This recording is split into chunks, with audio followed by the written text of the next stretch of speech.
Hey guys, and welcome back to the Keystone 5. My name's Albert, and this week we have another great guest here on the show.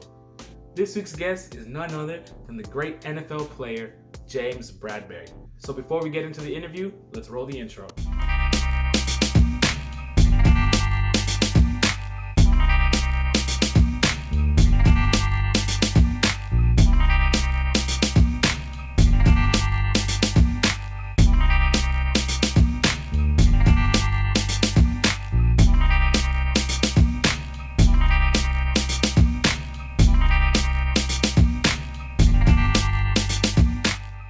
James is an alumni of the Hueytown Boys and Girls Club, where he spent his childhood playing and having fun.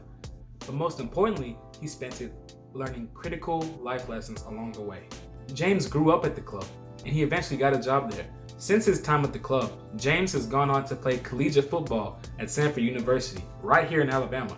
He played as the team's cornerback during his time there, and in the 2016 NFL Draft, James Bradberry was drafted to the Carolina Panthers. He played with the Panthers for 3 years and has since signed to play with the New York Giants. He's been quoted in saying his personal motto is find a way. So let's find a way to get right into the interview. Well, welcome to the Keystone 5, James. I want to jump right into it. What was Cam Newton like as a teammate? Initially when I first got to the Panthers, I was in awe just because he was Cam Newton, Heisman Trophy winner, played at Auburn. I'm from Alabama. But after a while, man, he just became one of the guys in the locker room, just another guy. He was pretty cool, laid back, just a genuinely nice guy, in my opinion. That's good to know, because a lot of guys like that with that stardom, it feels like they tend to, drift away from the team just because of all the, PR and things they can get because of their status. But Yep.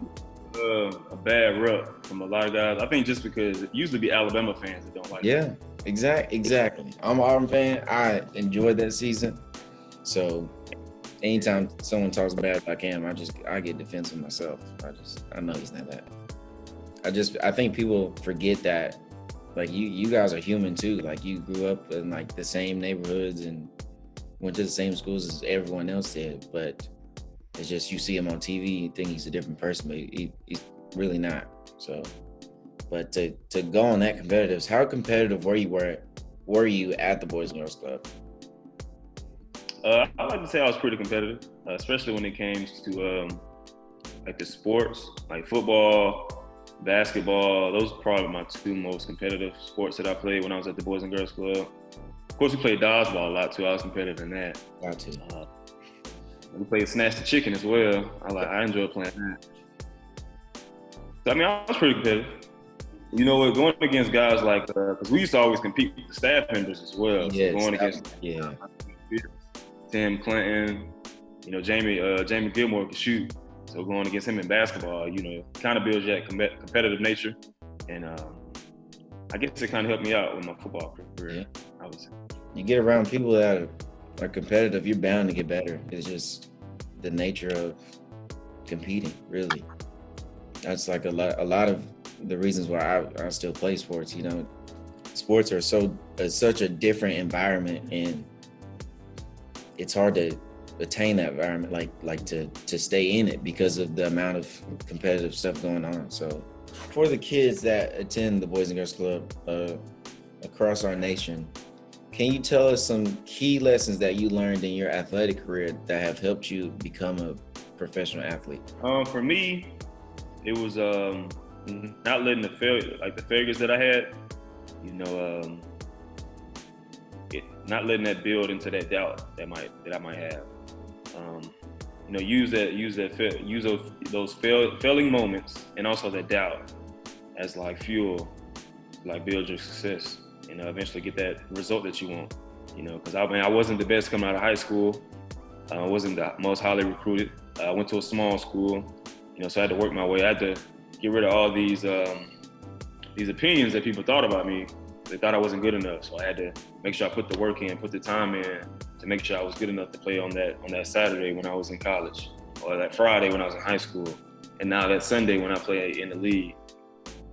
Along with putting football or whatever sport that you play at the top of your list of importance, you gotta also put like your schoolwork and your education. I mean, I went to school a lot of guys that might have been better than me or as good as me. They just couldn't do it in the classroom, you know? They couldn't do it in high school or college. So they end up either dropping out or not being able to get that scholarship offer or not getting a degree. And then football isn't gonna last forever. Because once you're done with football, you need that degree. So that's what you're gonna have on your resume when you go apply for a job. Eventually, I'm gonna have to go down. I'm gonna have to go somewhere and apply for a job. I'm gonna have to have a resume. You might have been to a camp. We used to do this overnight camp called Camp 𝘲𝙧𝙀𝙀. I don't know if they were doing that when you were going there. Yeah, we used to go to Camp Jimmy Goodwin. That was probably my favorite. Yeah. My favorite memories of Boys and Girls Club was going down there during the summer. Yeah, let's jump into Ted Ginn because I've been waiting on this question. So have you ever had to guard Ted Ginn Jr. in practice? And if so, how fast is he really? Yeah, I practiced against him all the time. I had to guard him all the time, especially in my first 2 years there. And then I played against him when he was with the Saints as well. But I mean, for me, you know, I'm not the fastest in the world. So once you get to a certain speed, they're all the same. They're all elite. Like Ted Ginn, Tyreek Hill, Julio Jones, all those guys are just fast. But Ted is definitely one of the fastest in the league. So coming off of your first deal, signing your second deal with the New York Giants, what are some hopes that you have for you and your team going into this next season? For me, I just hope that we can, because you know, with the Corona stuff, we didn't have OTAs. So we lost a lot of time in order to build that chemistry with each other. And honestly, that's one of the most important things, is having that chemistry on the field and being able to play together. So having that togetherness, as far as the DBs, you know, hopefully we can build that during training camp. And it's gonna be tough, but we're gonna have to do some like extra meetings and spend some extra time together, just getting to learn one another. Have they said anything? Like, I've heard some news on, like, I thought the NFL would do kind of like what the NBA is going to do, kind of like a bubble down in some city, but it seems like y'all are going to take after what the MLB's doing, just kind of regulating everything. Have they given you like any information, or is it just business as usual? Yeah, right now it's just business as usual. They gave us a report date. That's pretty much all they gave us. But I know it's harder for like the NFL just because there's so many players. And also, I don't see how you can put all 32 teams down in one location, because all of us play every Sunday. So then I would just think about teams like the Patriots. Even though I'm a Patriots fan, I know Bill Belichick would be thinking like, "Ooh, okay, let me send down somebody to go look at such and such film, or just sneak in and any advantage. I guarantee that would happen." So all right. Hey, them boys, hey, any team in the NFL, they're gonna try to win by any means necessary. That's all I'm gonna say. Got to. Well, that concludes this interview. I just want to say thank you so much, James, for taking the time to talk with me. And I appreciate you, brother, for taking the time to interview me. It was fun. Thank you, man. This is an honor, man. Thanks, Khalil, for that amazing interview with James Bradberry. For those of you that might think that interview was a little too short for your liking, don't worry, because we got a part 2 with James coming real soon. So before I sign off, I need you to go and comment down below what question you like best from James and why. While you're down there, don't forget to like and subscribe. And don't forget to smash that notification bell so you're notified every time we make new videos.